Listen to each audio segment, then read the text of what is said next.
Welcome to Code Fix, where you learn and enhance your programming experience. In this video we have shared how TypeError unsupported operand types for str and int. This error occurs when you try to use the bitwise and or operator between a string and an integer.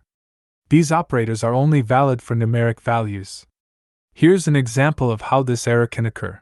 When you run this type of example code, then you will get this error. In this example, we're trying to use the bitwise or operator between a string, hello, and an integer, 10. This will raise a type error because the operator cannot be used between these two types of values.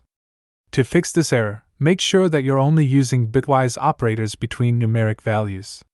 If you need to perform a bitwise operation on a string, you may need to convert it to an integer first using a function like int.